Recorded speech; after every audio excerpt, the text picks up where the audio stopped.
go to the council? Was there a council meeting last night? Yeah, Did you I go? already started. I didn't go to the council meeting. You did not go. No, I didn't go. I watched Where it where on have we TV. started already? Hey, we're on Facebook Live. Your Facebook Live? My Facebook Live. I can't go live on your Facebook. So, well, I Hey, need good morning.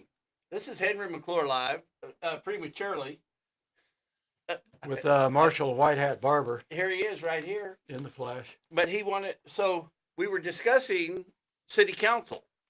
I just wondered if you went to the meeting last night. No, And Why should I go? They don't listen to me. I would like to go next week. Okay, I'll go with you. Let's both. Henry, I want to. I want to start going to What? the mayor's press conferences with the. With your credentials. Yeah, I've got my credentials over there. Uh, What's the time? What time does the city council meeting start? Is it 6 6? o'clock on Tuesdays. And they're usually over by. I think I dialed in the city channel last night, but I think I was too late. What's of interest to you last night? Oh, I'm just interested in things in general. Oh, just yeah.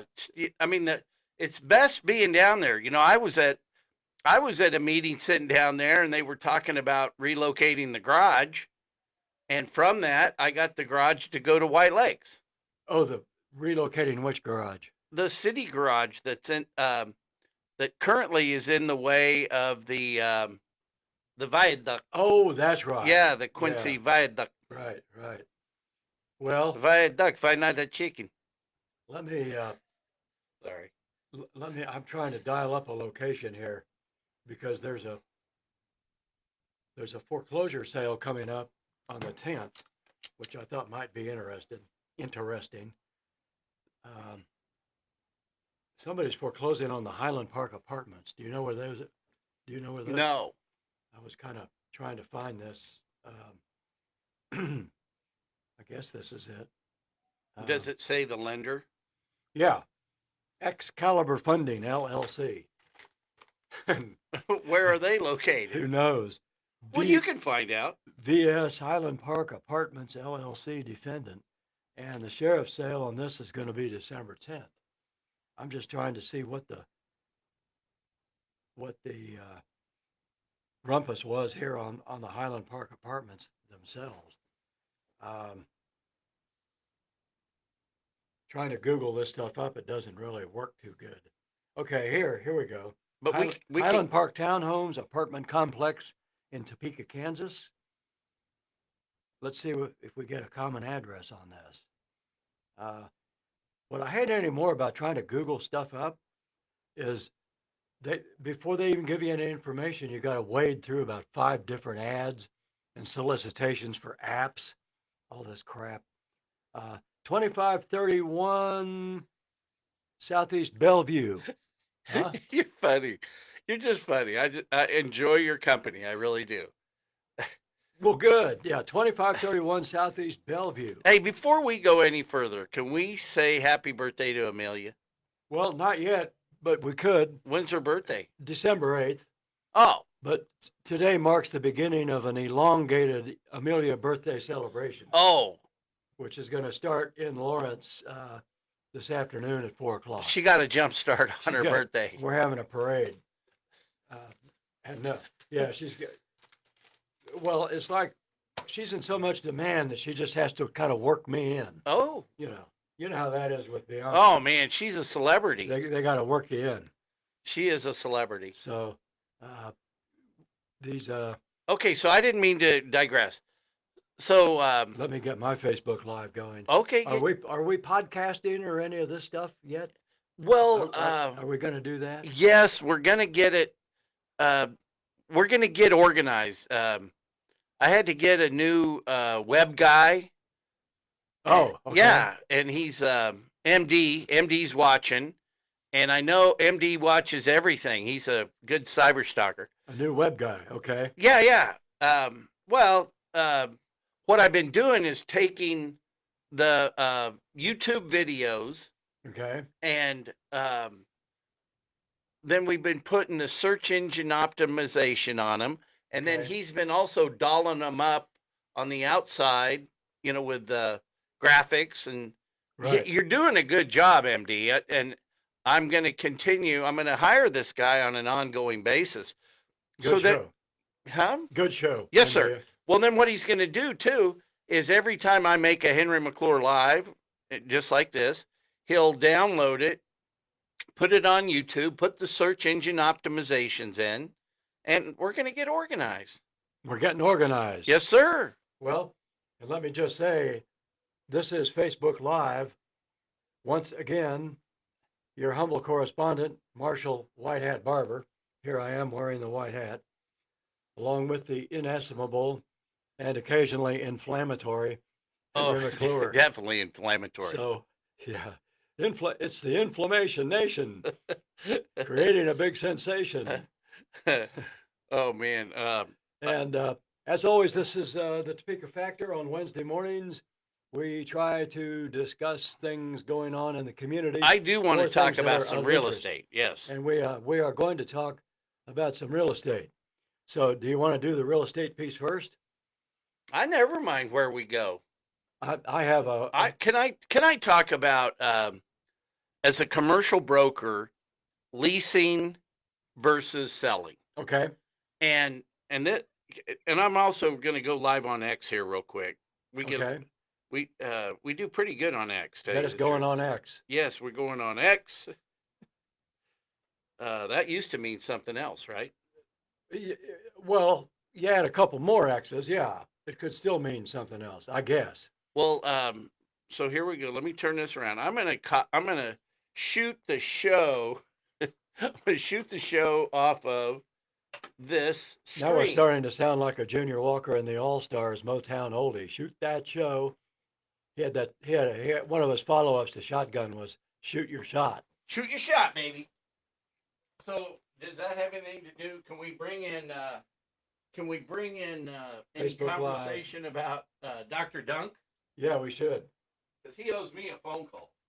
Dr. Dunk was known to shoot some shots when he played for Washburn back in the late 70s and early 80s. Once again, this is Facebook Live. I'm in the Glass House Studios with Henry McClure. Part of the Ryan Mowinkle empire of commercial real estate, home to the State Farm Agency. Just a small part. Yes, we're here, and we are live. But I want to talk about... Are we on X now? We are an X, so I'm filming right off this. Okay.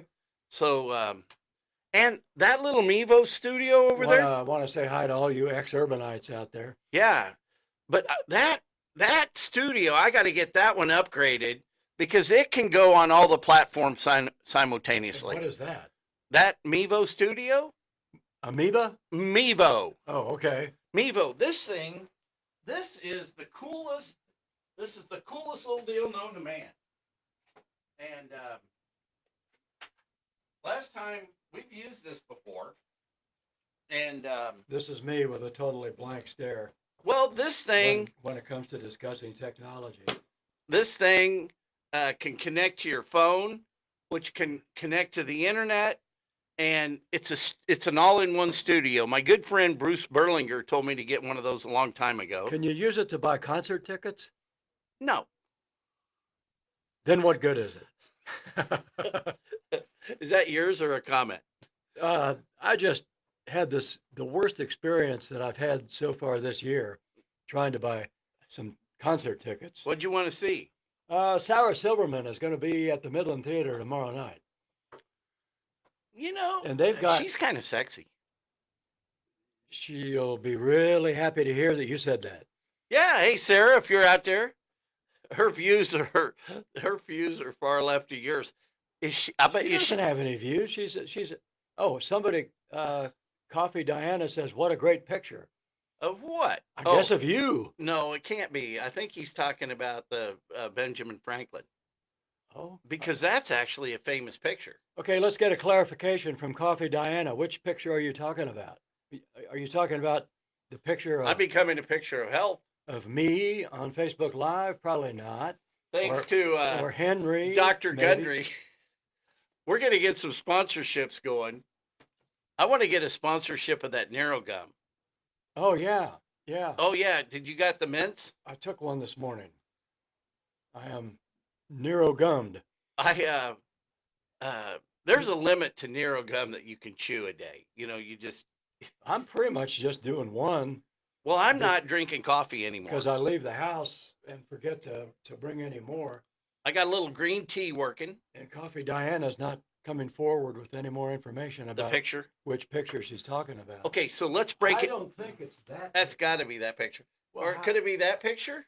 I don't think so. Yeah. Oh man. Well, it's nice.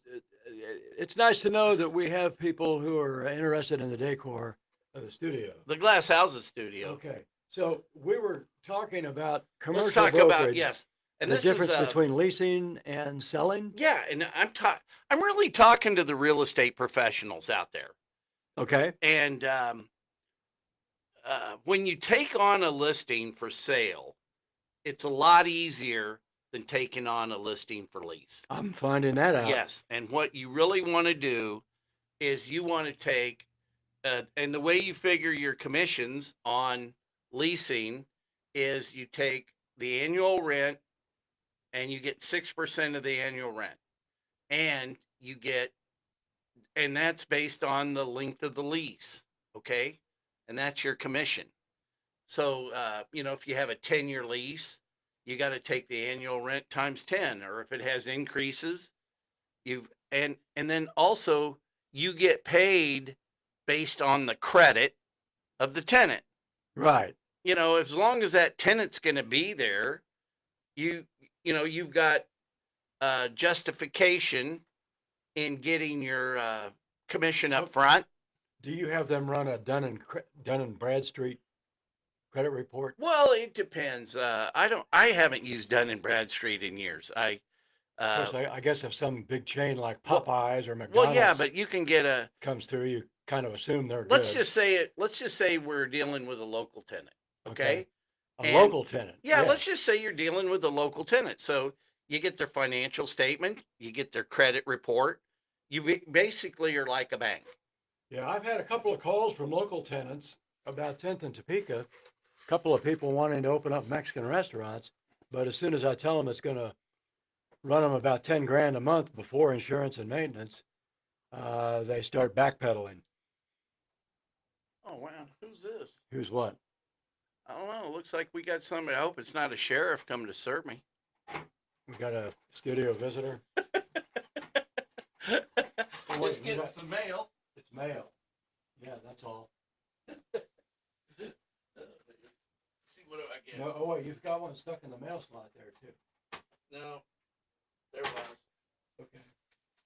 Okay. Well, hey, Yeah, kind of a slow morning here at the Glass Sorry. House Studios, getting where our the mail. big event is. Here comes the mail. Here comes the mail. It looked like a process server. No certified letters in the batch. So, I from got another love letter from the IRS yesterday. well, we after got to get you and I- organized. After you and I had talked about the big pardon. But anyway, keep going on this Oh. commercial leasing thing. Okay, can we come back to that though? We really should. Okay, so this is and this is where you're going to earn your commission on the leasing. By the way, this is Facebook Live from the Glass Houses Studio. It's your- Commercial broker Henry McClure talking about leasing commercial real estate. Yeah, it's your ability to be able to follow through on the lease, and Right. find the tenant. The credit, yeah, the credit of the lessor. Yeah, and here's what's really interesting about leasing that you got to know, and it's mainly in office leasing, but it also applies to certain retail deals. Mm-hmm. Most of the time in retail, you want the tenant to have all the skin in the game. But if this guy's got, it's just like banking. You'll give money to the guy that doesn't need it. Right. Right. So the guy with great credit, and you're going to get all your lease payments. Well, you could throw in some tenant improvements. But here's the thing, you got to get paid on that too, because that's part of the deal. And that's very prevalent in office leasing, Okay. because office leasing is always a lot of TI, tenant improvement by the landlord. But let's There's a lot of office space for lease. What were you going to say? well, let's focus back on our Topeka Boulevard deal. Taking And Topeka? Or yeah, your Topeka one? yours. Okay. Well, I want to help you. I want to help you make the deal. I'll make all those changes on Crexy for you. We'll get it going. Are those already done? They will be. Okay. Okay. But look, at least I sent my guy an email late last night saying that we were, they'll be done in the morning. I'll do them right after the show. yeah. Well, the changes were basically having to do with HVAC and what was the other one? Traffic count.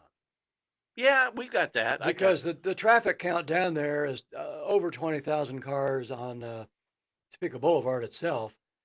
And something he's really concerned with is another 10,000 cars going east-west on 10th. And I'm not so concerned with that, but it's, no, those are good selling points. yeah. So you got 30,000 cars going by. But and I understand you not being concerned with all the new offices going in. Yeah. But you're going to want to get a retainer. You're going to want to get a retainer to do the leasing because you're going to kiss a lot of frogs. You're going to have a lot of showings. You're going to have a lot of research into their credit. And it's 10 times the work. A lot of direct mail. Man, and you should get that covered by the, you shouldn't come out of pocket on that. I mean, I cover all, when I do a deal, I'll cover all the internet-based advertising, except buying ads. Oh, I got approved on Google. They finally agree that I'm a real estate company. Good for Google. Good Well, for no, you. really. During the election, I was out there so much they Yeah. thought I was a media company. Yeah. Oh, that makes sense. Yeah, and I am a media company, but that's really where we need to be as professionals. We am media here. We am media. We be media. Because that's what we sell. Yeah. We sell our ability to expose the real estate and have as many people as possible see that listing. So I love Crexy because they're easy to deal with. You can just email Crexy information, and they'll put the listing up for you. Yeah, my question, as kind of a rookie commercial guy, I don't think you're a rookie anything. yeah, how do you reach these prospective national companies? Well, How do you know who might be coming to Topeka? well, you just got to build relationships with people. Although, when the KBI director comes out and says they're in a horrible neighborhood, maybe somebody sees that and decides, maybe I don't want to move my restaurant to Topeka. Well, and That's one of the things I wanted to talk about later. Well, and that brings up another point. I was talking to Scott Bowling last night, and he was concerned about the way Sterling Scott's being treated with the Chick-fil-A and the Whataburger. Scott Bowling, by the way, is another commercial Yeah. real estate guy. He's over there at Coldwell Banker. And, just down the street. I've always been a fan of Coldwell Banker due to Ben Blair, and Brian Schlosser's a good guy. But Yeah, there's good people over there. Yeah, good people. There's such a difference between residential real estate and commercial real estate. It's a huge difference. And what I've always loved about commercial real estate, it's all caveat emptor, buyer beware. And so once you've reached the commercial level of real estate, it's more of, well, hey, if you're making these type of investments, you should be an astute investor. It's up to you. You can't hide behind all the Bretta stuff in residential. You can't hide behind it's, hey, we're selling this is as where is. That's an interesting point. What if you have a local, as opposed to a national chain, with their own cadre of real estate professionals who are comfortable with caveat emptor? What if you have a couple of people who have maybe been saving up their money and they think they want to open up a restaurant or a coffee house, but this is their first go around at real estate. So how do you? Well, hey, that's what it is. You can't, there's no hiding. There's no going back. That's why I do all my business as a transaction broker. I'm there for the deal. And I'm telling you, when I worked for Mace Rich, in the mall business. Can you be a transaction broker even if you're the listing broker? Yeah. I see. Yeah. You just put it right in the listing. Hey, I'm a transaction broker. Okay. Okay. That's it. That's Well, how easy that is. It's so a whole different world. And I'll tell you what I love about it personally is no paperwork. You know, there's a lot to love there. yeah, I mean, my files, my transaction files, what I put on the internet.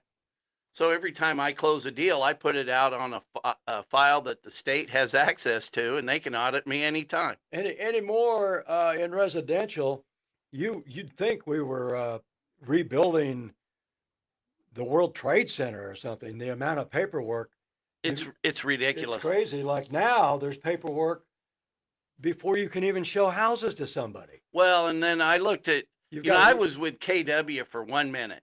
for a minute. Yeah, in my life. Okay, It showed, that's Keller Williams.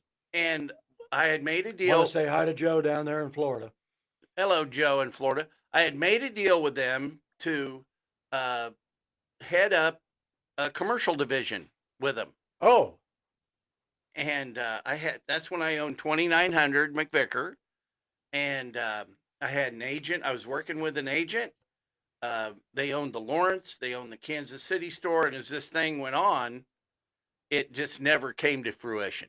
yeah. And the paperwork that Keller Williams has was just ridiculous. Oh, yeah. Yeah, I mean, because they're a franchise and there's all this stuff. And I mean, look, I'm not running down Gary Keller, but it's a completely different animal. There's a lot of good people at Keller Williams, I'm sure. They invited me to come out and address their sales meeting, but then they never followed up. I've done a lot of business with some of the individual agents at Keller Williams, and it's always gone well. Yeah, Now they do have some funny little forms that they make you fill out. like 8 pieces of paper. Yeah, regarding acknowledging that they're a I don't friend. even have to give a guy a brochure. Yeah, well, yeah, we're supposed to hand. I out, don't. We're supposed to hand out these brochures. There's a clause. explaining agency. There's a clause in the commercial business, in the commercial, that says you don't even need to do that. Right. Of course, a lot of us are afraid of being sued, and that's part of what it generates all this Well, I had to crap. show the KS commercial guys the clause. Because if you're really concerned about doing a good job for your client, you're not going to worry about being sued because you're not going to be doing anything wrong Right. in the first place. And that's the beautiful thing. And I'll go back into the Breyer subject when we talk about Amelia's birthday. But my stepdad, John Breyer, all you had to do was tell the truth and you got off the hook. Yeah. Like, you really did that? That's I mean, the look on his face pretty sometimes. simple. Yeah. And Just- so that's what made commercial real estate easy for me. And May Siegel sat me down one time. Well, He said, don't bullshit people. People can see through bullshit. And They you can might see- not like what I say, but it's the truth. they can see all the way to Harveyville when it comes to BS. Oh, Want to say hi man. to my friend Rick. Is Rick out on there? Yeah. Hey, Rick. Um, He's an overachiever. I'm wondering if Rick could lash together a real estate loan to go bid on a property in Lawrence that's coming up at the sheriff's sale tomorrow. Well, how much do you need? I don't know. I haven't really done. Well, we got to get him some facts. I'm just bloviating here, but maybe just email us 150 grand. Can you just send money with? Yeah, your just email? wire it. Yeah, just- Hey, we need to send Joe Ebert down there to make that deal. He likes Rick. Yeah, I'm wondering about Lawrence foreclosures. I get, in all seriousness, I get Hotmail, I should say email on my Hotmail account from one of these companies that's trying to get you interested in foreclosure auctions. And there is one coming up tomorrow. I thought it was next week. So now I obviously don't have time to do this, but 442 Michigan. Okay. Do we want to talk about it, or you got a client, or? Well, no, Okay. but We're just being nice guys pointing out opportunities. here's my thinking on this, and I'll just share it. Where's our cut? Yeah. I'll just share it because, and if someone out there takes advantage of this, you need to promise to send Henry and I a whole bunch of money Yeah, we want 6% of that deal. after you make money. Oh on it. man, that's But here's funny. the thing. My theory is that a lot of these foreclosed loan balances are going to be old loans that were made before the galloping price run up of the post-COVID inflationary period. So you might, Whoa, look at that. well, seriously, like Is that an era in itself? what? That it's an era. The post-COVID inflation era. Yes. Okay. That's what we're in now as far as real estate. So, But that's exactly when I started in real estate. I was fine in '79. Jimmy Carter's president, and I'm finding assumable loans at 5 and 6%. I remember those days when they even had, at that time, Capital Federal even had non-qualifying assumptions. I had Conventional, but you had a lot of FHA and VA loans out there. I got the last of the Capital Federal bond money. Uh-huh. It was 11.6%. I sold my first house.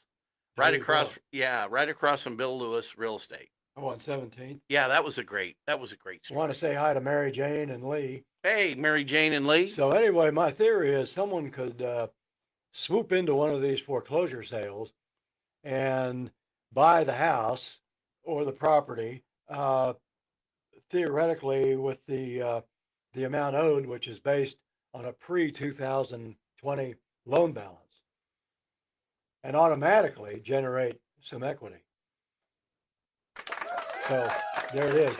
There's an idea that we're just handing out for free. Well, and the reason I wanted to talk about your listing on 10th and Topeka. yeah, 10th and Topeka, because we're upgrading it, and you want to.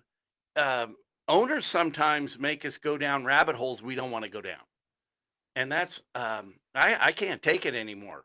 I actually fired a client the other day because he didn't take a deal, and Oh, really? yeah, but I need to move on from that deal. I'm going to call Russell later today and, hey, did you get a new broker?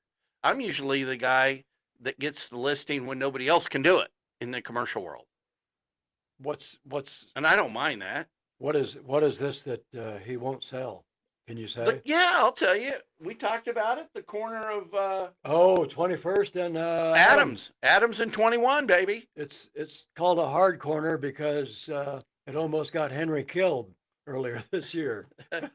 Oh no, I felt so sorry for that tenant. Thanks. But you know what I did? I wasted too much political capital on that. I mean, Sylvia and I were at war over that, and it was none of our business. Right.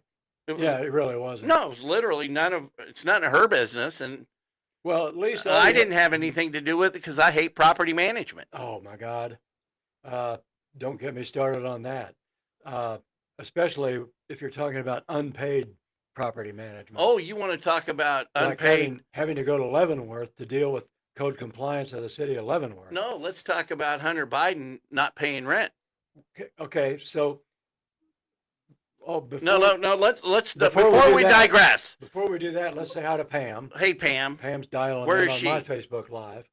And once again, on Facebook Live this morning, Wednesday mornings, typically you will find me doing the Topeka Factor, wearing my white hat, along with Henry McClure, Good morning. who is wearing, he's already doing another campaign. Remember, you heard it here first.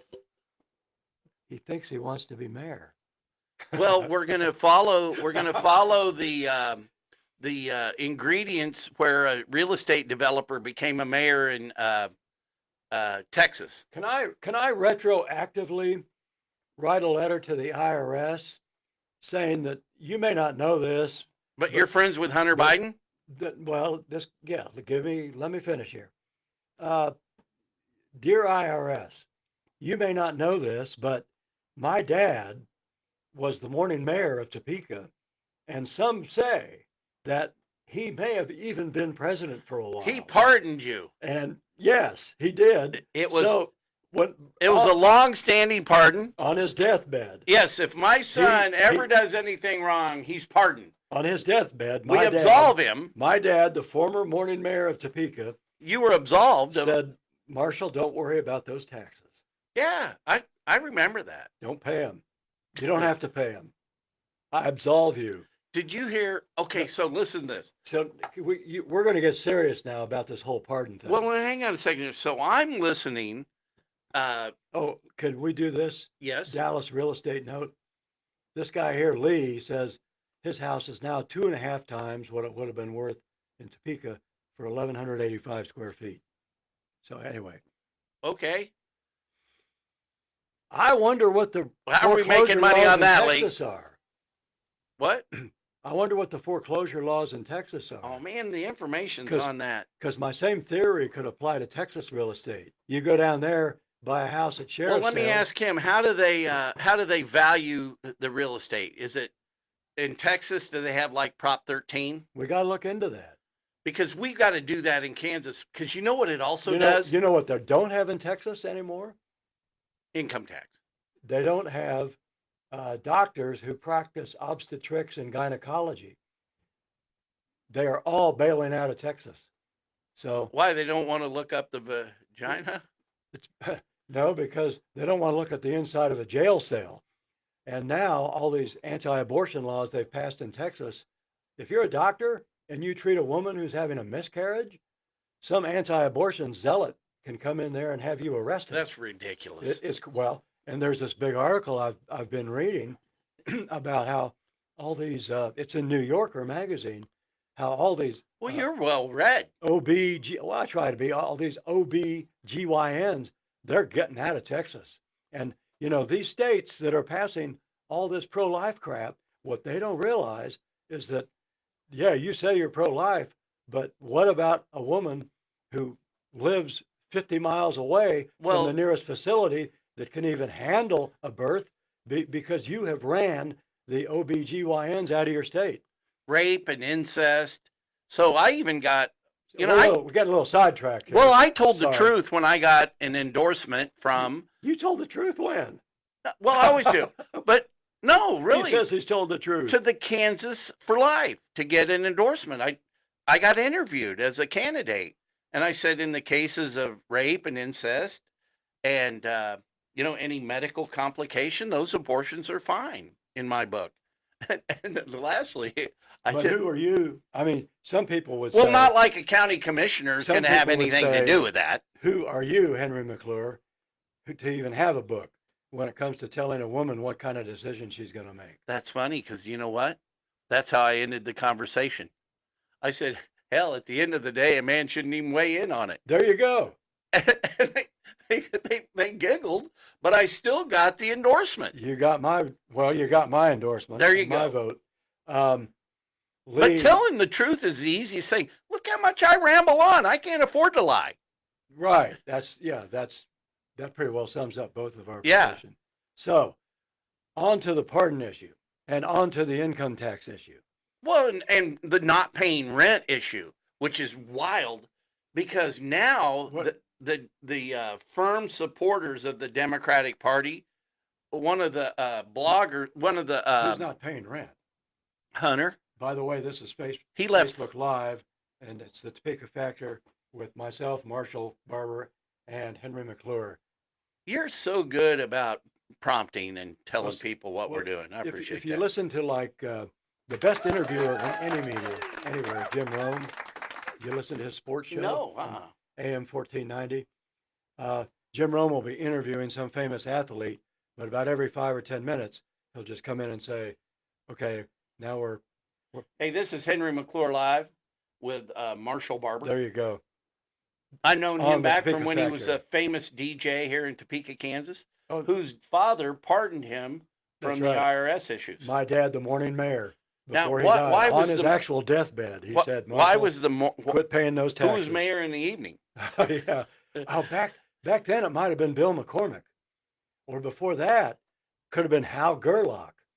Before that, it could have been the late great George Snellbacher, Well, and if you want to run for mayor, I'll support you. and there was also an Ed Camp. You know, I'll support any candidate that could be better than me at it. But we got to change Well, everybody. I'm thinking of I'm thinking of in 2006 retiring from real estate. No, wait a minute. 26. 2020, yeah. Maybe, Hey, maybe you did retire in 206. We don't know it. I think I just disqualified myself. No, go ahead. But anyway, retiring in 2026 and running for the city council and just being full-time city council. And that's what I was willing to do as a county commissioner. Because I'll tell you something. Yes, sir. Look at the front page of the Topeka Daily Dipstick from Monday, December 2nd. Oh my God. And these articles, Canine Strategy leads fentanyl fight. KBI leader urges site change. And finally, good investment in Topeka. The Senate luxury suites that we've talked about in the past. The guy that's buying that's a really cool guy. They got a new. Have you ever met him? Owner. Well, here's my question. You know what we didn't talk about? We should interview that guy. Yeah, I like Chris. Yeah. But he's from Canada and an Episcopalian. Go St. David's. Can't beat that combination. Hey, that's going to be the 51st state. I read that. That would be I wonder how the Canadian citizens would feel about that. You know, they said Trudeau's his jaw dropped at the table. Probably. Well, that's what some people like about Trump is that he just throws stuff out there. He doesn't have a filter, and he'll be like, "Yeah, I could relate. You guys should be the 51st state. Yeah, let's buy Greenland. You could be the governor. Yeah. Hey, what would we do with Greenland? I like that idea. We need to expand. Well, what's wrong with little expansionism? Before we talk about what do we do with Greenland. No, wait, I want to go back to the KBI. Let's talk about I want to go back to talking about Scott Bowling. And I want to talk about a deal that he's got on the table that's stymied. Okay. Because of the way they're treating Sterling Scott. Okay, his deal can we? No, I can't tell you the name of the client. We can't be too specific. No, I can't. But it's a national name. It's a national company that wants to come to Topeka. Very worthy of a deal in Topeka. And I mean, great credit. But how does the city get involved in this deal? Well, it has to do with the TIF and the CID. Okay, the guy needs this client. Well, yeah, because White Lakes is in the TIF. They need a TIF. And they could qualify for CID. And like Wheatfield, they should also open up the bucket of money for sales tax. Here's what we need to do. We need to take the Wheatfield Development Agreement and just make that the standard agreement. Make it available for everybody. Yeah, and because the legal fees that Sterling has and the legal fees that this new guy's going to have, it's a racket. Is the new guy saying he's still going to do the deal? Not yet, man. It's completely on hold. He's kind of, what's the word? On hold. He's backpedaling a little bit. Well, no, he's taking a look at Topeka. And why come to Topeka? By the way, Dallas Lee says at 65, our current property tax froze at the current rate, which is that's something you've been advocating. Yeah. Now, but I don't think it should be. I love the fact that's a start. And he says our sales tax here is more than Texas sales tax. All I want is the day you buy the house, that's the value of it. Yeah. Until you sell it. Yeah, until you sell it. It can have an increase. Because one of the, not to revisit the election unnecessarily, but one of the more, shall we say, dubious things that Kamala was advocating was taxing unrealized capital gains. Yeah, which number one, how are you going to do that? But number two, where's the justice in that? And where's all that campaign money she lost? That's what we're doing in Kansas and Topeka. We are taxing homeowners on unrealized capital gains. Yeah, it's a phantom number. Yeah, it is. So, and you're going to pay that tax. And anytime you write a check to Shawnee County for your real estate tax, write in the memo, paid in protest. Hear that, sports fans? Yeah, because if we're successful, it will be retroactive. This is the month of December. This is the month when a lot of people pay the first half of their taxes. And this is when you should say you're paying under protest. Yes. So that way just do it every time you pay any money to the government. And it's not with the idea of protesting as such. It's with the idea of being able to appeal your taxes But you should later. go protest. Yeah. You know, you can't raise a guy, you can't double the value because a dude painted his house. You know, no, really, it did. I'll do a Henry McClure live in front of that. And you know what we've got going on. I love what Elon and By the way, I want to say hi to my Ottumwa, Iowa correspondent, Steve Siegel. Ottumwa, Mace Siegel. He'll come down here and campaign for me if I run for city council. I'll campaign for you. I don't know how many votes he'll cost me. No. But Hey, his idea of campaigning is boom, boom, what boom, district are you in? knocks on the door. Hey, are you going to vote in the city council election? Yeah. Well, are you going to vote for Marshall Barber? Maybe not. You know what? You're a dumb shit. Okay, well, whose district? Well, I don't know. The one that Mike Lesser used to have. Run for it I and don't start now. Is that somebody named Miller? Yeah, run for office and do it now. Start now. Well, we should find out. No, I don't give a shit what he's doing. Okay. You know, just don't. You can't run for office. Wait to see if the other guy's going to run. Steel hitting steel is a good thing. What I'm going to do is get on the turnpike. I'm going to put on, as Paul Newman said in the movie HUD, I'm going to put on one of my white shirts, and I'm going to drive down the turnpike to Wichita, and I'm going to talk to the Koch brothers about getting me some of that there campaign financing. I'll help you do that. You didn't see the movie HUD? No, but I met Paul Newman. Oh man, well you got to watch the movie. HUD is. That guy's got the bluest eyes. Yeah, man. Yeah. Well, what a gentleman too. Wait a minute. You're saying his. Wait a minute. You're saying his eyes are bluer than mine? I don't Oh, think absolutely. So. I doubt it. I really doubt it. Want to say hi to Joe and David. Hello, Joe and David. We are talking. Hello. We're going to talk like this for the rest of the show. Once again, this is the Topeka Factor. I think it'd be great if a candidate for office could just come out and say, you know what, I got the Koch brothers behind me, and if I get elected, every single one of my votes, I will check with them first. Talk about truth in advertising. I don't think that's going to work. What's that? It's not going to work? No. But okay. I'd like to meet those guys. They've done pretty well in life. The guy that just died in New York didn't just die a couple of years ago. One of the Koch brothers? I think it was David Koch that died. There's only one left. Every time I hear the word Coke, it makes me think of doing blow. It makes me think of smiling. The old a Coke and a smile. Yeah, the old advertising thing. I'd like to teach the world to sing. Oh, you're not going to. In perfect harmony. The best way for you to do that is not sing. I like to buy the world a Coke and keep it company. Let's when did they take cocaine out of Coke? God, that would have been probably around 1910 or 1915, somewhere in there. I bet it was later on in life. It might have been. Hang on. Let's. Hey, hang on. Ziggy, when did cocaine actually get removed from Coca-Cola? I'm not quite sure how to help you with that. Ziggy, have you ever done cocaine? I don't take drugs. Okay. Ziggy's clean and sober?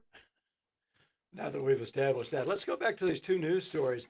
There's an interesting juxtaposition here. Hey, now we got Robbie out in California. Hey, Robbie, what town? One of my Grinnell classmates. Grinnell? He's in greater L.A. What part? And Robbie, as a TV producer, you should come out here. What show did he do? Well, he worked for one of the networks and was a co-producer at one of the networks. Robbie, if you want me to be more specific. I did love living in L.A. That was great. Robbie, I used to work out of the Lakewood Mall. That was my base of operation. I lived down in Belmont Shore. He's probably been there. Well, Lakewood's huge. And then I had a mall up in the valley. Oh, he's in Mexico now. Oh. Moved? He's reversing that immigration thing. Yeah, that's why all the Mexicans are coming up here. As opposed to this white guy, this gringo. This gringo snuck into Mexico. He's a TV guy. We're getting out. But anyway, these two news items on the front page of the paper, let's look at this juxtaposition. you got the Senate Luxury Suites at 9th and Tyler. Right. 9th and Tyler. Think. Right behind your listing, which would be a great place for Circle Coffee. Okay, yes, it would be. Now, 9th and Tyler. Keep the name of the street Tyler first and foremost in your awareness when we move on to the next news story. KBI leader urges site change because he says it is currently unsafe for his employees to be where they are now. Do they have guns? And where are they now? They are at 17th and, wait for it, Tyler. So how Right is across from the hotel and the Expo Center. So how is it? And Kevin Cook renovated that Stormont Vale Event Center. Never forget that that's Kevin Cook's brainchild and it's a baby and it's failing. maybe we need to remind Tony Mativi, the KBI director, that, hey, you're just down the street from the newly renovated Expo Center. Yeah. And I of mean, course, Kevin Cook is letting us down on all that. and if your employees are exhausted from a hard day's work and they can't even drive home, you got this nice new hotel The reason within walking distance. the reason the demo derby does so good because all the patrons are packing. You know, hey, we don't feel unsafe around here, and the thugs they don't want to fuck with the demo derby guys. But seriously, what?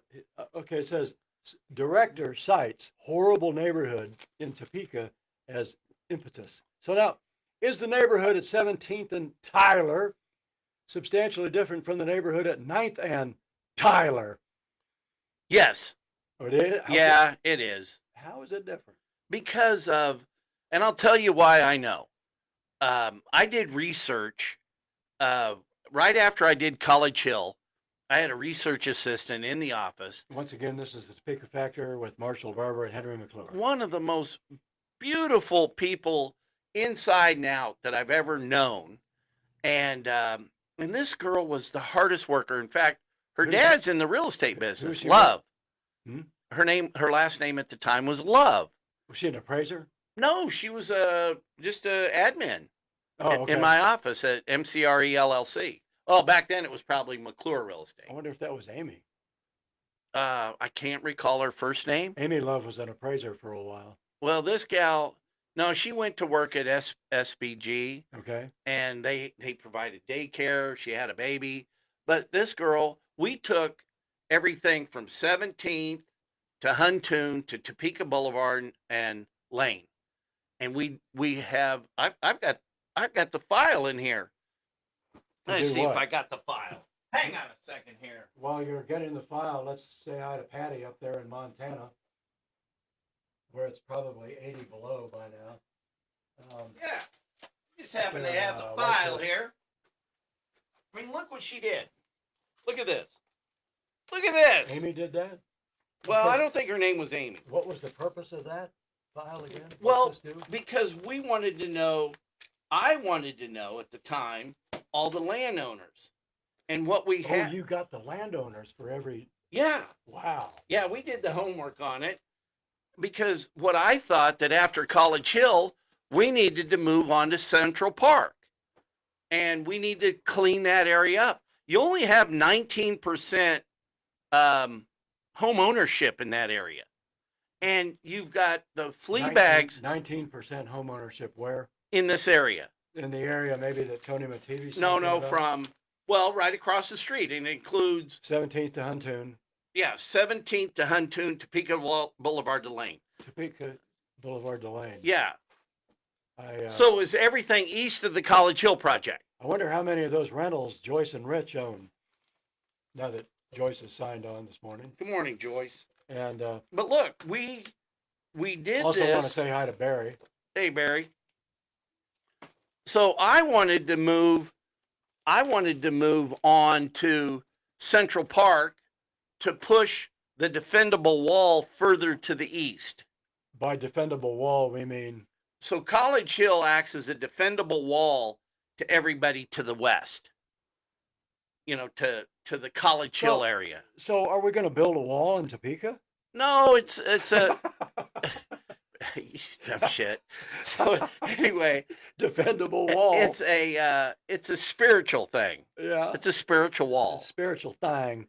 You know, originally the Washburn Lane Parkway was supposed to go from Washburn to Stormont Vale. 10th Street. Well, no, between Lane and Washburn, Oh, we're supposed to gut all those houses out in the middle. and build a defendable wall. No, have park space. Have Okay. a throughway, green area, Mhm. all lighted up. So what do you think about this guy's, the guy that runs the KBI? I think that's full of shit. They want to spend, let's I don't see, want to spend a nickel on that guy. 114 million. I want to get the guy some guns. And, yeah, 114 million just on site development.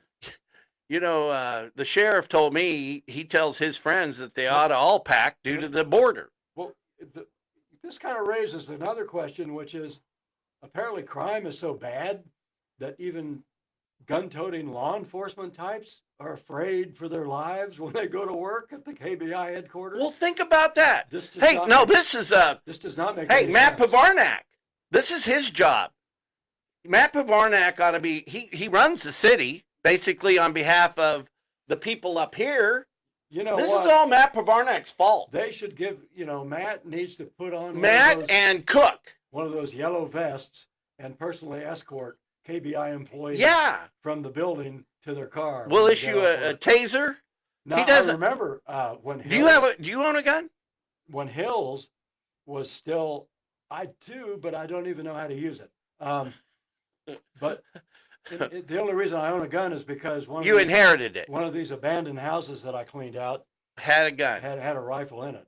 And I thought it might have come from the mayor, I think it's a the shotgun. morning mayor. I think it's a shotgun. Shoot 'em before he run down. We're gonna dig potatoes. We're gonna pick tomatoes. Shotgun. Anyway, want to say hi to Kirsten, who I believe is in Texas. How do you say it? Is it Kirsten, No, Kristen, it's Kirsten. Kristen? Yeah. What's she doing down there? You on the lam? She's she's a singer-songwriter. I know that much. Oh, well, There's give not us, much else I know. tell her to But- call up and give us a tune. But I want to know if the neighborhood is so bad at 17th and Tyler, how do you? Why would anybody on city council buy a hotel in such a blighted area? Well, that's another related question. Yeah, that's why That's- you've got to run for city That's council. why we need to go to the city commission meeting next Tuesday and say, hey, didn't you know that this is a horrible neighborhood when you bought that hotel? Look at it. The KBI doesn't even want to be here. It's such a horrible neighborhood. The KBI is running for their very lives. And look at this. I mean, well, hang on a second here. Let's take a step back. Let's take a step back. 10,000 feet. Look at Topeka. KBI doesn't want to be there. They want 130 million to get a new spot.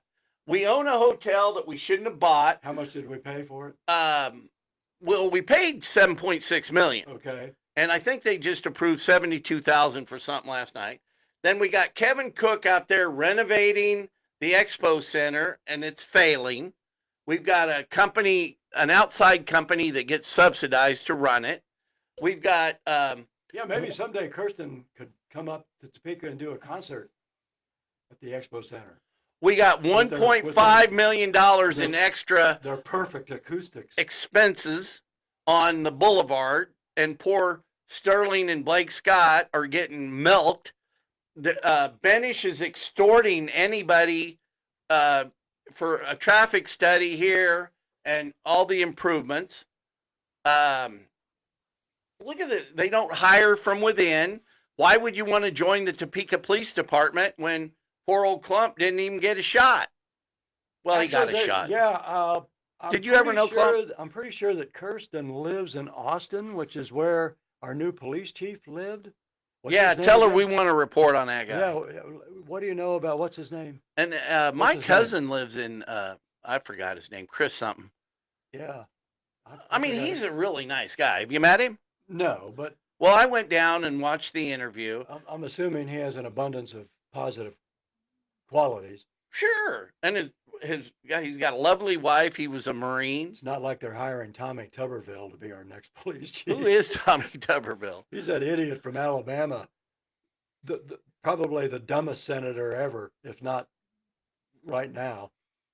The guy that took, Okay, what party is he? huh? What party's Tommy? I won't even say what party he's a member of because I don't think even people in his own party want to claim him. He's so stupid. Man, I'm telling you, you know who did a good job I can addressing tell you he's Congress? not a Democrat. You know, well, is he part of Joe Manchin's team? He's kind of, He could be an independent. He's kind of in the Manchin zone. I'm not sure that the Only- Republicans want him. Only Manchin voluntarily joined the Manchin zone, and this guy is probably, You know, Manchin is pretty cool. He wants to pass a rule that we won't be fundraisers for our colleagues. So if you're in the Senate, we shouldn't be endorsing other senators. okay. But have you seen him? Manchin's pretty cool. Let's get back to crime in Topeka. Okay, so Let's why get- do you come to Topeka? Why would you want to come to Topeka with everything that we've talked about Hey, do you besides the taxes? Patty says her dad was on the police force and partners with someone named Boot Shields. Anybody out Boot? there? Anyone out there in Facebook land remember Boot Shields? Well, what's Patty's last name? Frost? Patty Frost. Yeah. And what's her dad, Jack?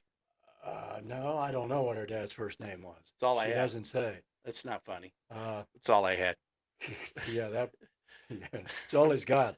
But now, if crime, No, hang on. let's You talk got about real estate taxes. Oh, wait a minute. This was a guy who was killed at Moose Lodge.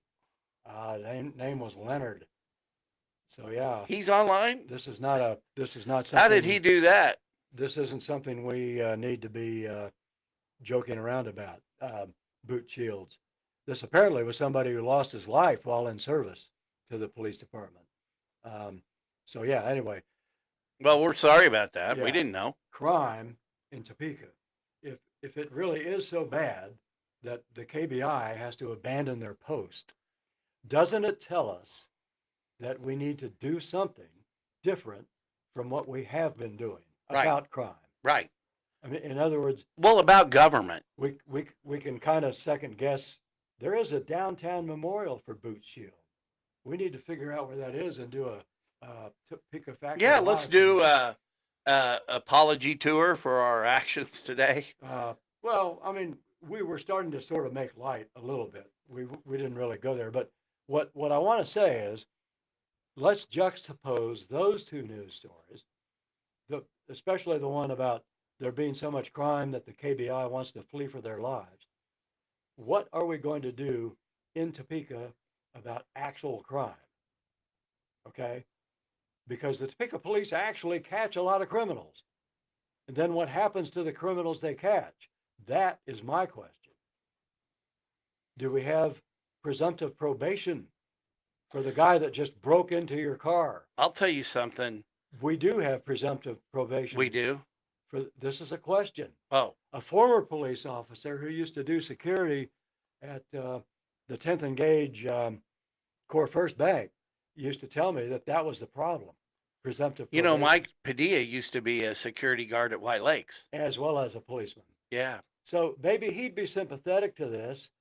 The other Hey, side let's of this, get Mike on the podcast. let me just Hey, get it- Mike, you're let's welcome. just talk about one more news story when it comes to crime. Okay. This young woman, Amber Peary. Does that name ring a bell? No. Amber was driving her van on the turnpike, and they were on their way to some kind of Girl Scout function. And Full of Girl Scouts? She had several Girl Scouts in the van with her. And you know how on the turnpike, if you miss the right exit, you have to Oh, go yeah. you got all the way down to Admire. Or Emporia. Admire. Well, that they don't call it I still call it the Admire exit. But anyway, Amber knew that if she didn't do something, they would be really late by the time they went all the way down to Emporia, if you will, turn around and come back. So she finds one of those little spots in the turnpike Right. where The the cutouts. yeah, the cutouts. And apparently there were two drivers in front of her who did the same thing. They used the cutout to go. Were they in the Girl Scout troop? to go back towards Topeka.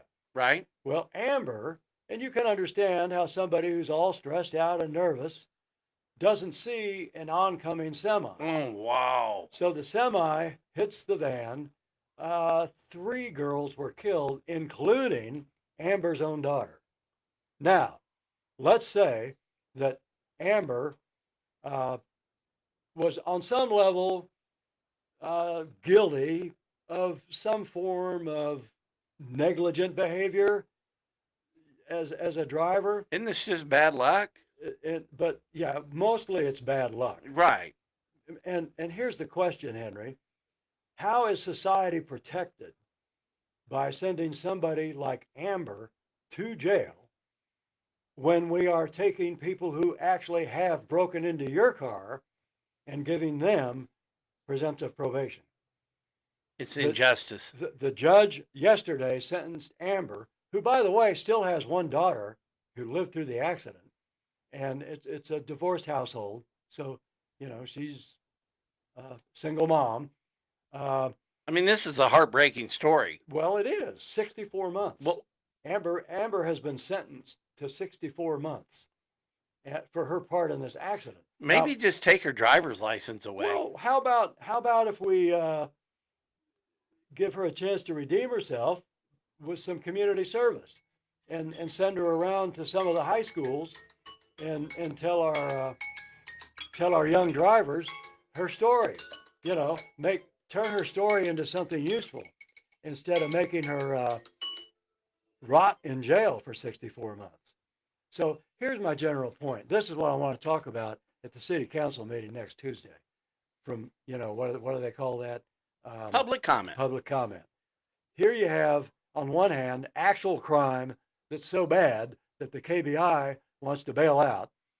On the other hand, you have this young woman who all she was trying to do was get her kids to Girl Scout camp. It was an accident. And so she goes to jail for 64 months. Someone who is absolutely no threat to And society. just think about how she's just got to be reeling Of course. from this whole thing. One of her own kids died in this thing. And then Not to the mention other kids. the that other died. kids. I mean, this lady's heartbroken, and we're sending her to jail. That's an 64 injustice. months. And I won't say who it was. The judge? No, I'd rather not. But there was another guy. Why not? There was another guy who was drunk, and he killed In the car? and he killed somebody on a bicycle. That guy only got 5 years. Okay, 60 months, as opposed to 64 months that they're giving Amber. Why not tell the judge? So, well, I mean, I it's guess the truth. I guess the attorney is going to appeal the sentencing, and I'm not sure how that plays out legally, but I'm just saying, look, we need to get real about crime, and sending someone like Amber to jail isn't going to help us eliminate crime. It's in fact, it's kind of an outrage to Well, me. why won't you say who the attorney is and the judge? Is it in the paper? It's in the paper. Where is it? The only reason I'm not saying it's not in that paper. Oh, I think it's somebody named Highland. The only reason I'm not saying is I don't remember the name of the okay, judge. that's fine. And actually, this woman's attorney ran for the DA in Johnson County and lost to Steve Howe in the recent election. But here's the thing: we need, as opposed to the actual personalities involved, we need to look at the system and what it's making people do. In other words, once you have a conviction of the kind that she was convicted of, then it could be there isn't much latitude in the sentencing. I don't know. Well, there wasn't a jury, was there? There was a jury, I believe. Wow. Yeah. Well, and to me, I'm just saying, this is me. Why is our county prosecutor spending so much time on a case like this and filing all these charges against someone like Amber? So you feel it's Kege's? when you have all these unrepentant psychopaths out here committing crime after crime after crime. And the DA probably knows who a lot of these people are. And why don't we have some kind of strike force following these people around and making sure they get arrested the next time they do something? I mean, if you can spend millions of dollars prosecuting mafia type guys, you remember how the FBI follows these mafia guys around. Right. And I'm not saying the mafia guys shouldn't be arrested and whatnot, but we spend all this money on this high profile shit when actually down on our level, it isn't the high profile criminals that cause all the problems. It's these lowlifes who probably break and enter 2 or 3 times a month. So now, hey, Mike, KK, Mike, maybe somebody needs to run against Mike. Nobody ran against Mike last time. Maybe. Of course, that's another 4 years, right? Right. Yeah, that's not till. Well, that's not cool, Mike. It's not till 2028. I don't. Okay, a couple of questions here from Patty. I had a family friend, the Bodines, who owned a business in that area. They still do, Bodine Pest Control. And is Judge Nancy Parrish still on the bench? I don't believe she is. I do believe she has retired. I know Pat real well. Yeah. He's a cool guy. Yeah, that's a good little pest control company if you want to have a termite inspection done in the course of a residential real estate transaction. Bodines will take care of it. He's a good golfer, isn't he? He probably says he's a good golfer. Good golf isn't like spotting termites. It's like the joke, my golf game's like masturbation. It's not as fun for you to watch as for me to do it. That's a good one, Henry. All right, that's all I got. Yeah. All right, well, hey, this is R-rated. Want to say hi to Tara, who's just dialing in. And I wonder if Joyce is still out there, because we've been talking about what happens with people who own rentals. And Hunter Biden. And this. You know what one of the Secret Service said to him? Now, here's where here's the source. The source is anybody one of there, Obama's podcast guys. Yeah. Does anyone out there owe money to the IRS? Let's hear from you. One of Obama's podcast guys. So he's like a pro-Obama guy. Yeah. He follows Obama and that party, and he's out there saying how ridiculous this is. And so the guy had a $2.6 million house, and he rented it. And wait, back up. Who had the Hunter? The investor did. The investor has a $2.6 million house that he rents to Hunter. Is that what you're saying? For $300,000 a year. $300,000 a year. Yeah, and the guy Hunter didn't pay rent. Never paid rent. Out in the snow you go, Hunter. And he's absolved. He's what? He's absolved from that with his pardon. Oh, the pardon discharges civil debts? That's what that's the way the blanket pardon reads. Well, here's what blows my mind. I mean, think about that. And then he had the Secret Service guarding the door, and when the landlord came to collect the rent, Joyce says Hunter loves snow. Yeah, hey, that was a good one. Good one, Joyce. Oh man! So when the Secret Service is guarding the door, and the landlord comes to collect the rent, he can't get in.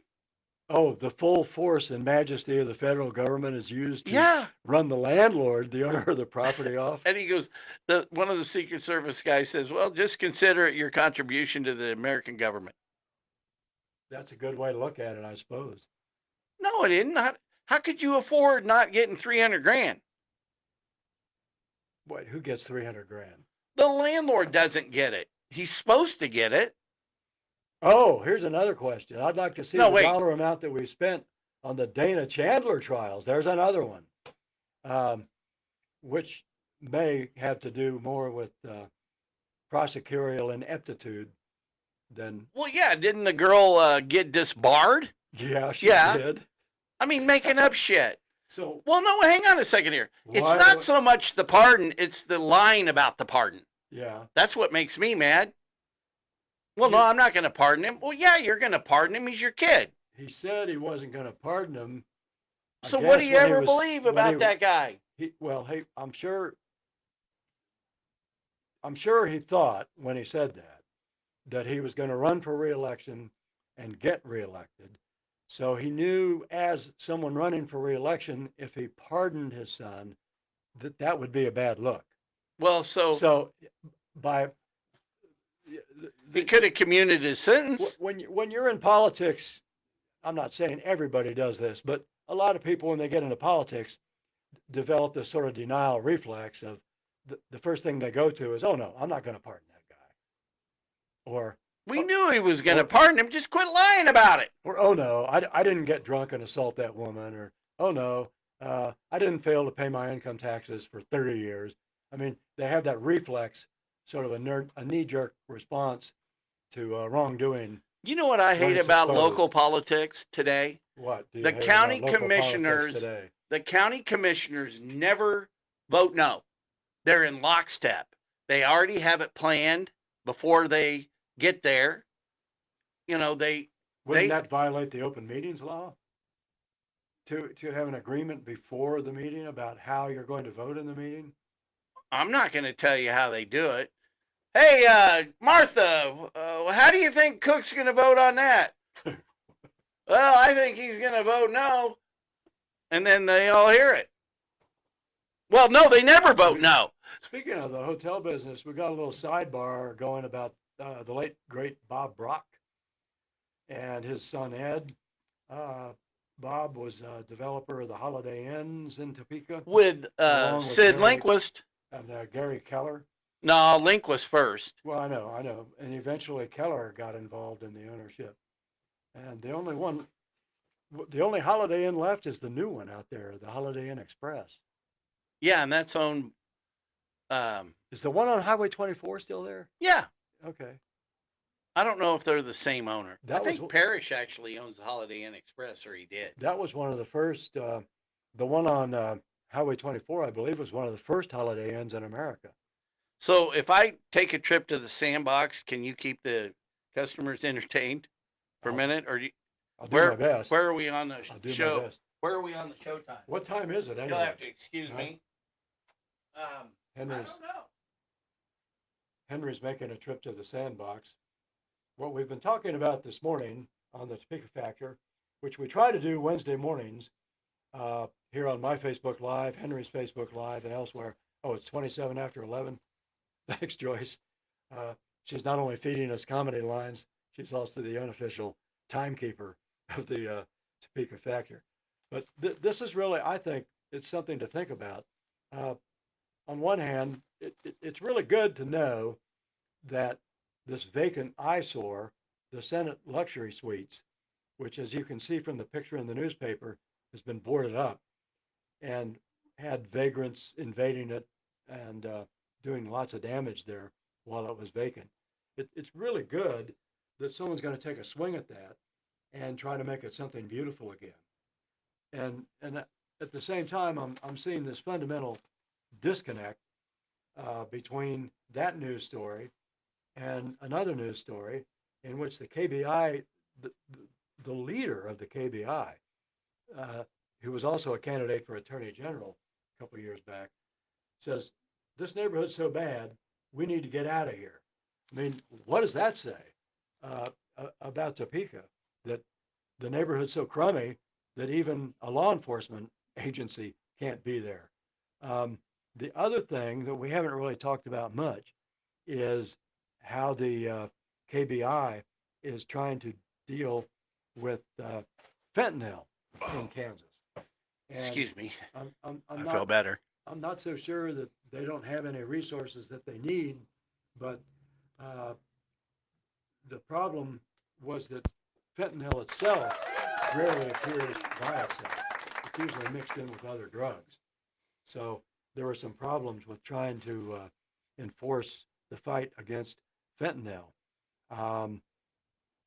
So So look, Henry's back from the add it camp. all up. Want to say hi to Bob up there in the greater Detroit area. Hey, Bob. But start adding it all up. Why? What would attract you to Topeka with all that?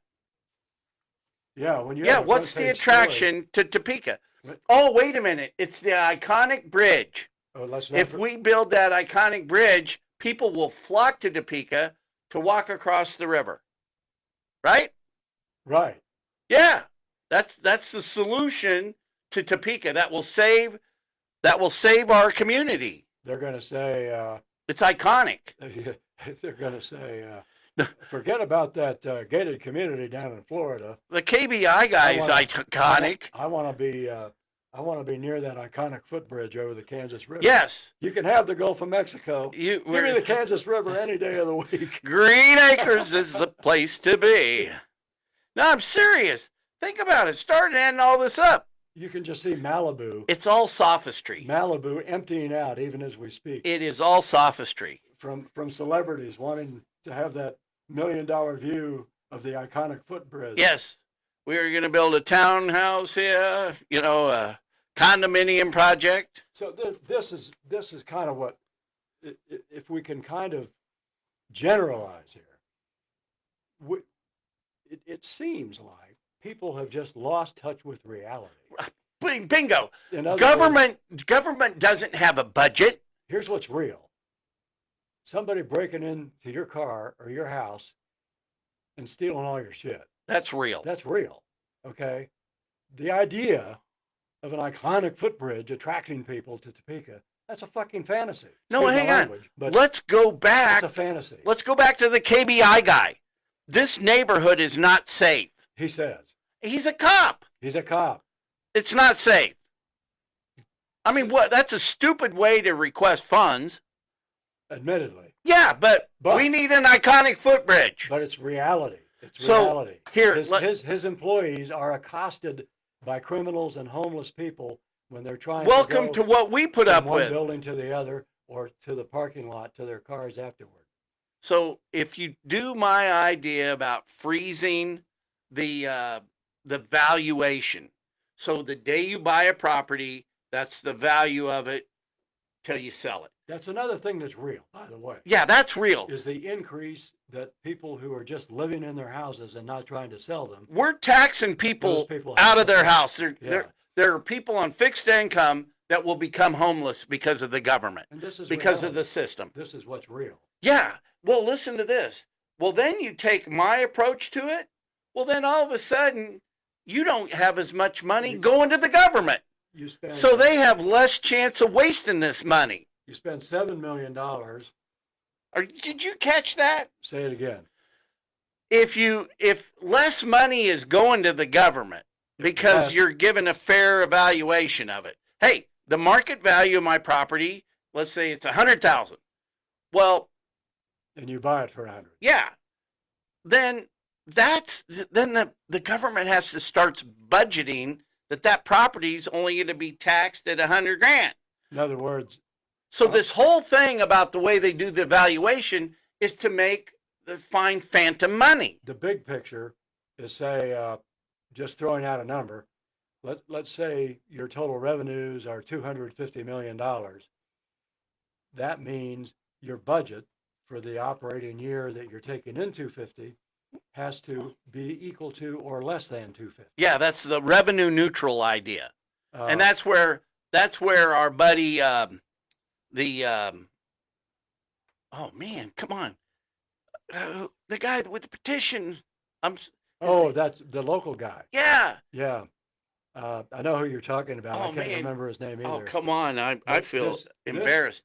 This was the petition for property tax reduction, which the city council refused to consider, right? Yeah. Every time I think insurance, I think of Ryan Mulwinkle. But this guy's in the insurance business Right. here Right. and had the 5,400 signatures. The nicest guy known to man. Come So- on. Somebody help me. And back to my original point, those signatures are real. The Those are people. the additional taxes that homeowners are paying, not just homeowners, but primarily homeowners, the additional taxes they pay are real.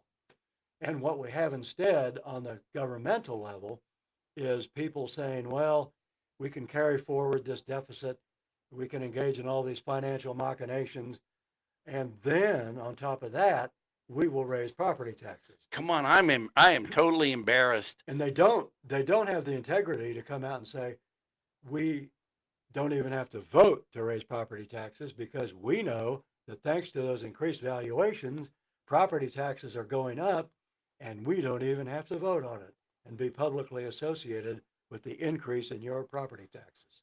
Yeah, so they have found a way to. Now I've got Lee and Randy talking to each other. This is pretty good. About stuff down in Texas and Bob Brock's house, which had a swimming pool inside it. It was also owned by Ed Bozarth before he blew town Come on, over on 15th Street. in West go. Harlem. Who is this guy? What guy? Who is the guy that did the petition? Was Where- it McIntosh? Earl McIntosh. Earl, did you get that? No, Earl McIntosh. no. I've got this strange mental quirk now as a sign of aging. Hang on, we're never Where- gonna forget that. I can try to remember something, and then when I quit trying to remember it, I remember it. If that makes any sense. As Elvis once said, I forgot to remember to forget you. I don't know how to spell McIntosh. That's for damn sure. I think you came pretty close, but I think it's just MC, big I. McIntosh. Yeah. Okay, Like the Earl computer. Like McIntosh. the old computers. Think about that. Earl McIntosh walks in with 5,400 votes, and the existing council just brushes him aside.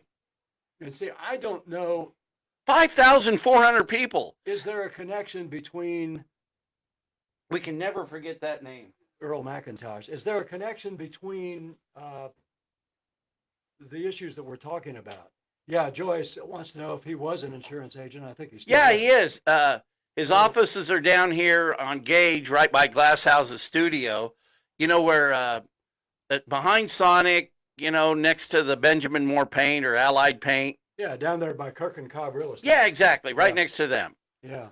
Earl McIntosh. That name should never be. It should always be at the forefront.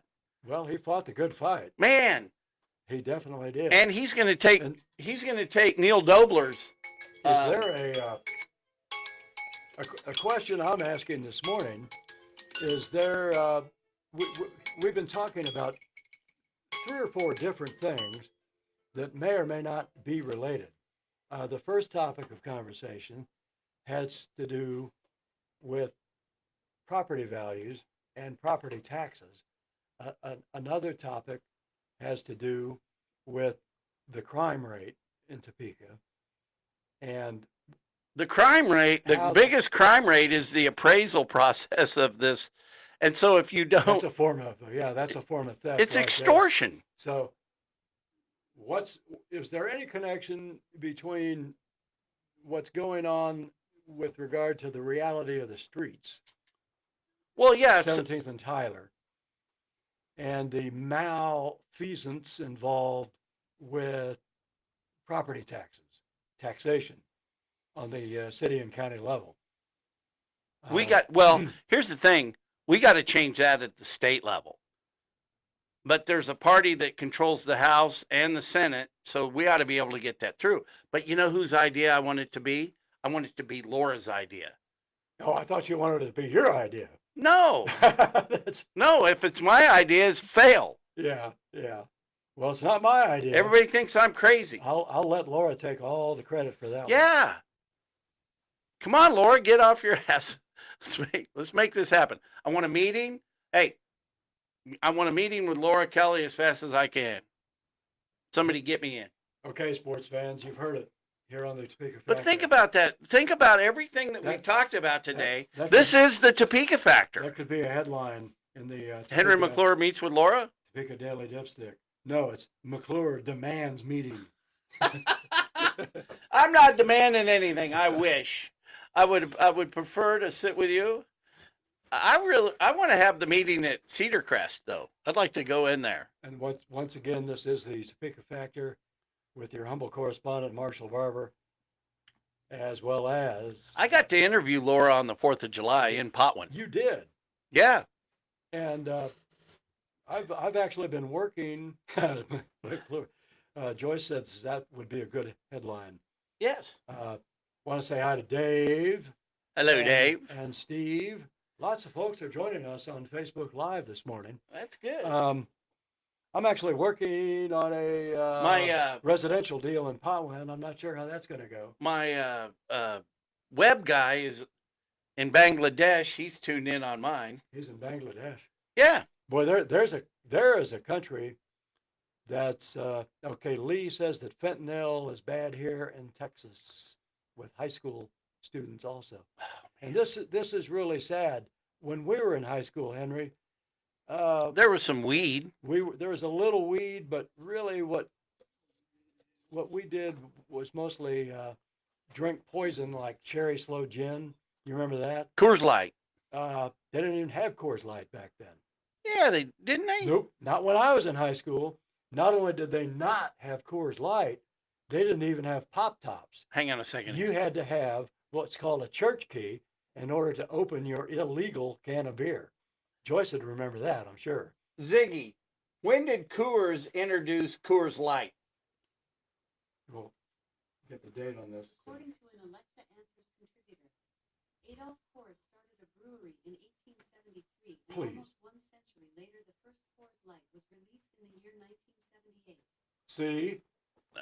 Yeah, I'm right. that was pre-Henry too. I graduated in '77. Coors Light. Hell, I can't even remember what we drank. Coors We Light didn't probably come out. drank Old Milwaukee Well, our friend Joyce says Ripple Wine.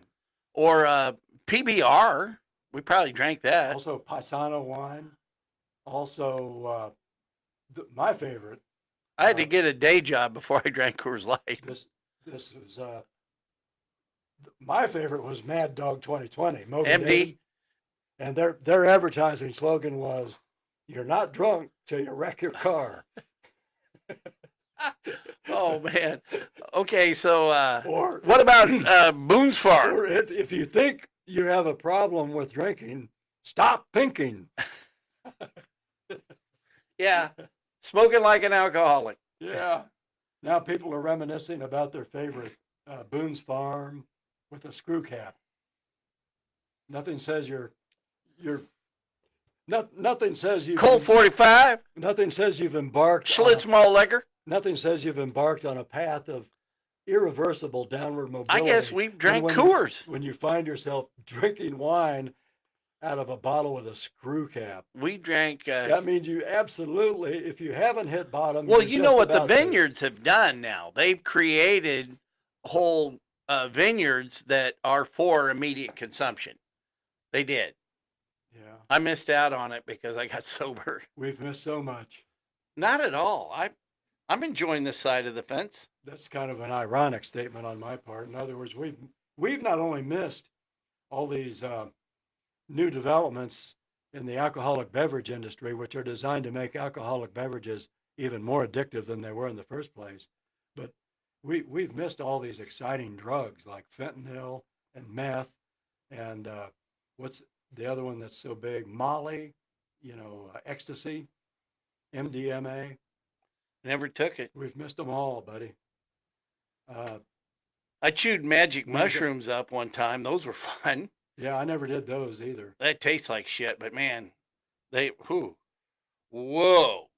I'm I think- was afraid to do acid. You know what I'm seriously thinking? Tell me, you're thinking? Seriously. Yeah, seriously, I'm thinking. This is something going to be good As here. David Allen Coe once said, lately I've been thinking too much lately. But I've been thinking, and some of my friends in the recovery community might want to weigh in on this. I'm not Like what? talking about doing this anytime soon, but there's this thing called ayahuasca. It's spelled AYAHUASCA. What's that? It's called the vine of death because when you take it, you sort of go comatose for a while, and you have your astral body takes off and goes around, and you have what they call like a vision quest. Yeah, well, I did that on May 2nd, 2015, and I had help. Your astral body came back. Oh man, I came back. Oh, Special K's taking people down too. Oh, that's ketamine. Yeah. I think Elon Musk does a little keto on the side, is what I was reading. I thought that's a diet. A keto diet. Ketamine has become a sort of a go-to thing amongst a certain highly elevated class of people who are using microdoses of both ketamine and LSD to enhance their daily experience. Well, it hadn't affected his job. And well, I sort of see these what are they called? The new pickup trucks, the new Tesla pickups. You mean the What are those like the called? stainless The steel cyber, things? the cyber trucks. Yeah, the stainless steel They look like coffins. they look like what would happen if a meth addict was. You could chop up your drugs right on the top and snort them. Let's say a meth addict was walled up in his own house for like a week and had all kinds of aluminum foil to make toys with. That it looks like something that guy would come up with. All right, I'll be right back. Here, I'm gonna get some neuro gum. He's gonna get some neuro gum. Yeah, I'm gonna take. It's got some neat stuff in it, whatever it is. Randy mentions Ham's beer. Now that was one of my. Oh favorites. yeah, When I lived up in Iowa, from the land of sky blue you water. couldn't buy at that time. Coors was not available in Iowa in the late '60s and early '70s when I was going to Grinnell. So we'd always go with Ham's beer. You don't have to chew it. You could Yeah, the just have mints. it dissolved. You want one? Let's take a shot of those of that package there, so people watching. Man, this. if you're on TikTok, this stuff is all over TikTok. Are you Neuro on gum? TikTok? No, energy and focus. I haven't mastered TikTok yet. This is Facebook Live, and it's actually probably about time to wrap up this morning's edition Yeah. of the Speaker Factor. I don't know. Did we cover? I think we covered it. Did anything good come of this? Well, we did a certain amount of kvetching about crime in Topeka Hey, and how we're wasting time prosecuting people like the hapless Amber Peary as opposed but if you take our show, as opposed to prosecuting actual criminals. if you take our show today Yeah, and just look at it like the Topeka factor, you know, right. It's you factor in all the stuff. happening in Topeka. How in the hell? Why in the hell would you ever want to come live here? I Well, hate to say that. That, I guess, part two of today's show, which we can't do till next week, would be say, in spite of all that, why would you still want to live in Topeka So compared to my goal is to compared change it. to a market where you're going to pay 300 grand for a starter home? Why don't we all work together and make Topeka more livable? Yeah. Why don't we kick the government out of private enterprise? Why don't we lower taxes so we're not getting taxed out of our home? Why don't we support the police to make sure it's a safer neighborhood? We've got to make the KBI feel comfortable in their own neighborhood. But we got to stop spending money. Government doesn't have a budget. They don't know what it's like to be poor. They don't. They don't. Because they know, like when you're poor, you don't know where your next 20 bucks is coming from. Telling you. But when You want me to have- spot you 20? Huh? Well, yeah, I got an envelope full of 20s, but You paint houses. Guido's got first claim on those. Anyway, But look, you add all this up. thanks for the seat at the table, says Patty. And Lee down in Dallas says he liked the Shack. You ever been to the Shack out there by Lake Shawnee? Oh, yeah. Yeah, good cheeseburgers out there. So there are people who have moved out of Topeka, and for some reason they keep coming back. I'm one of them. So But it was easier to put up with Topeka drunk. Now that I'm sober, no, I'm serious. Now we got to change things.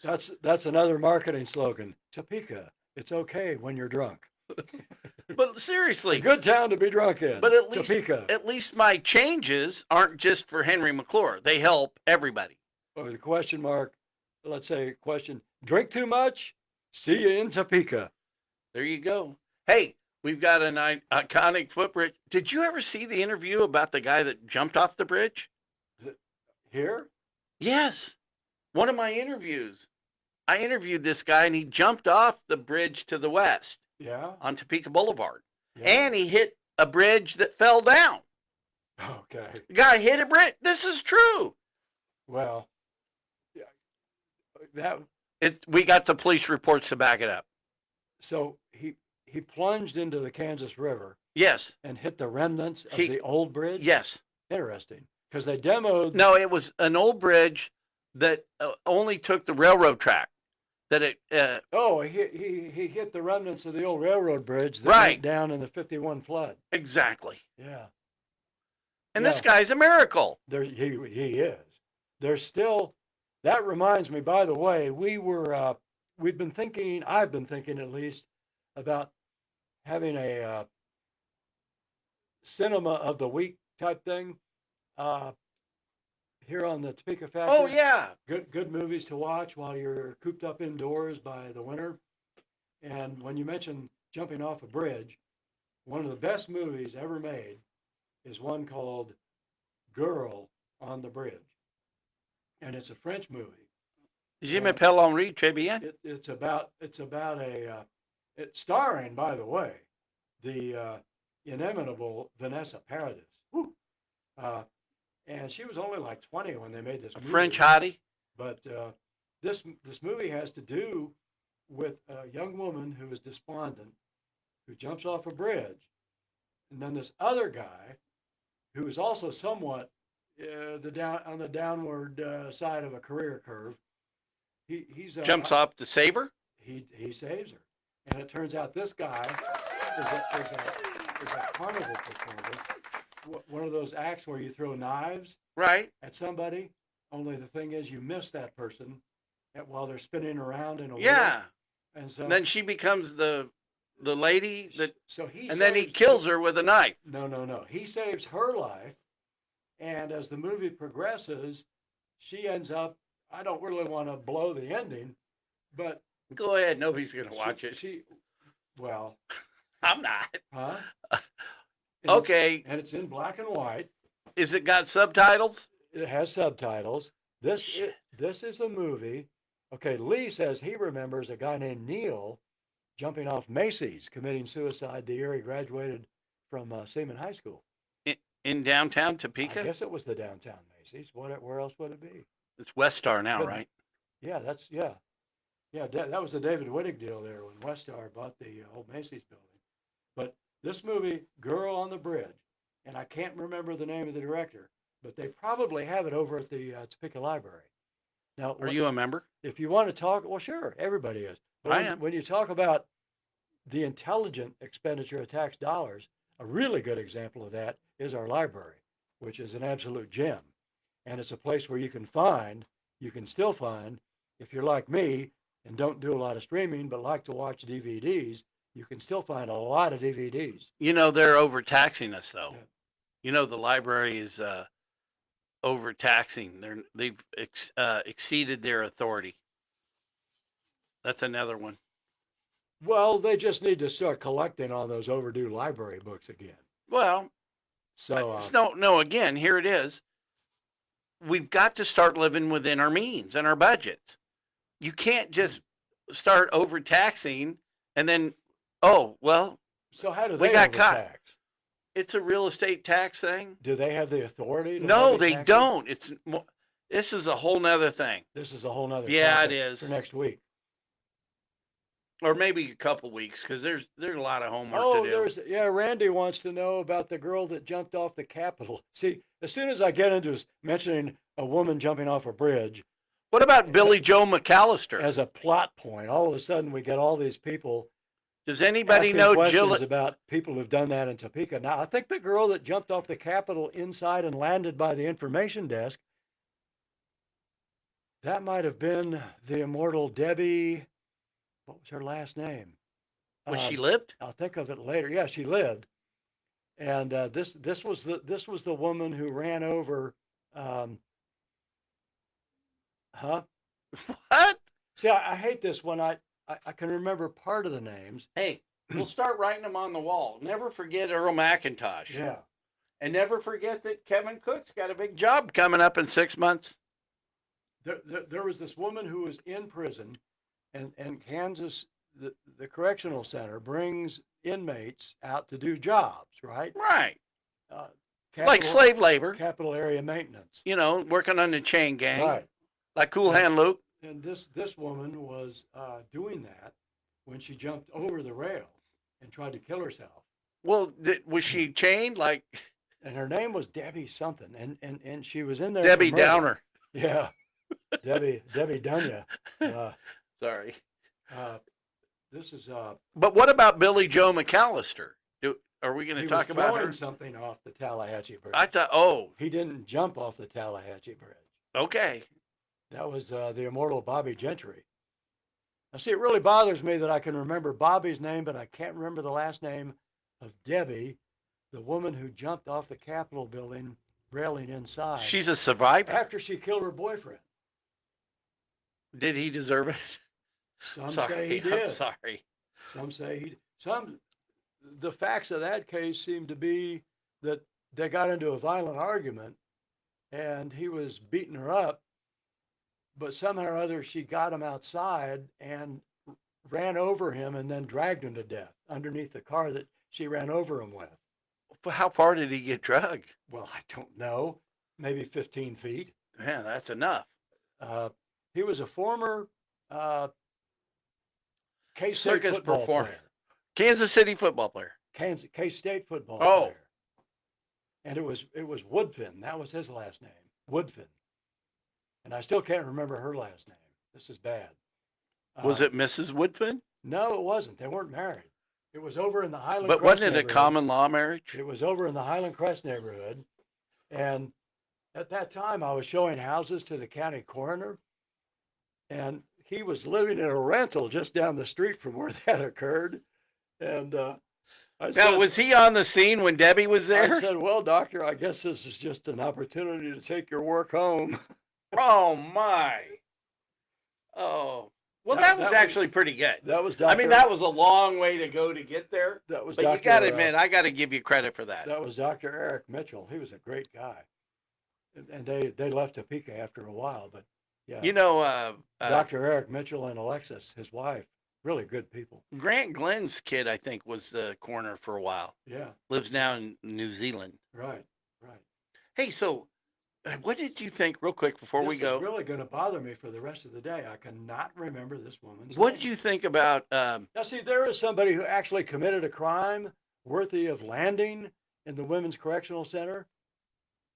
Unlike Amber Perry, Well, she who- sounds like she should have gone to I mean, Lansing or something. Debbie was, well, instead of Lansing, the women go to the Topeka Correctional Facility Out there here. on East 6th. And Henry, a guy like you, Conjugal visit. you could meet some really. You, Sorry. The word for guys like you and me would be schmoes. Oh, There's women out there who cultivate schmoes to go out there and, you know. I met a girl that give them was money for was the out concessions. there Huh? that got to go on work release, and she was a waitress at the Golden Corral. Yeah. Yeah, Joyce says, I'll think of this woman's name in the middle of the night. You know, and she's probably right. she's about been thinking about running over Joe. it. She wouldn't run over her own son. Why not? He might be worthy. Well, make sure the insurance is up to date before you do that. But so But anyway, no, hang on. We get the one thing that we didn't cover is Biden dipping out to Angola. we did not cover that. I mean, what do you think of that? I can't think You of know a what he- reason why we should talk what- about that. Honestly, You don't want to talk about it? I want to know if there's extradition. I think he's finding a place. Why should he go down to Angola today and give $1 billion in aid? what did he do down there? He gave $1 billion in aid. To Angola? Yeah. Hmm. He's feathering his nest so he can go down there and be on the lam. Patty's reaction to that is, does anyone know the history about Judges Row, the block of homes on Harrison near the Capitol? I think that's actually Van Buren. She's probably thinking of the row houses there on Van Buren. Oh, you mean in the 500 block? Yeah. Yeah, those are beautiful renovations. Built originally by Edmund Ross. So Chris, the guy that bought the Senate, he also owns the Beacon. Right. And I guess he's also the operator of the Sky Lounge. We should, yeah, out by the airport. Yeah. We should try to get Chris in here and see what his take on And you know what? the Tyler Street environs. Oh, by the way, Joyce weighs in with Crooked Biden. Now, Patty says big old homes on Harrison. Oh, she might be thinking, I sold a house on the corner of 14th and Harrison, and it was the Joab Mulvane house at one time. Joab Mulvane actually built it for his daughter and her husband, who was the Mulvane that all that Mulvane stuff is named after. I think that's what Patty's thinking of. Some of the Well, I just don't know. Joyce says You crooked know- Biden, crooked Biden, Well, hang on. crooked Biden. Nobody's ever brought up the fact that Obama just gave $1.6 billion in cash to Iran. Well, you know, as Nelson Bunker Hunt used to say, $1 billion ain't what it used to be. Man.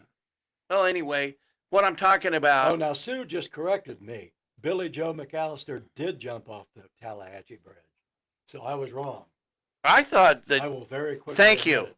Now, who's that? I'm doing a 10th step here. When I'm wrong, I'm promptly admitting it.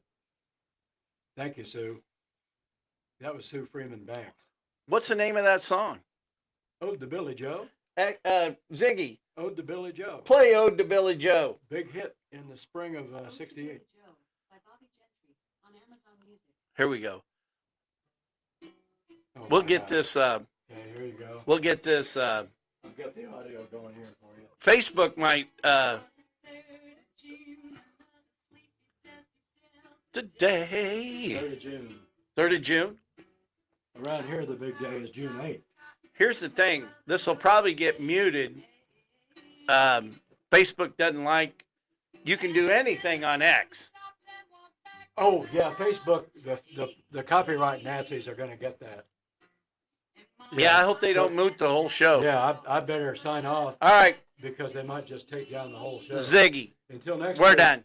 don't forget to pray and shake a hand every day. We'll see you next week here on the Ziggy, Topeka turn off the Factory. radio. All right. Hey, thanks for tuning in. If anybody tuned in. Absolutely. And see, AMD, what you're going to have to do is you're going to have to get in and mute that or edit that out of today's show. Yeah, they'll take that whole video.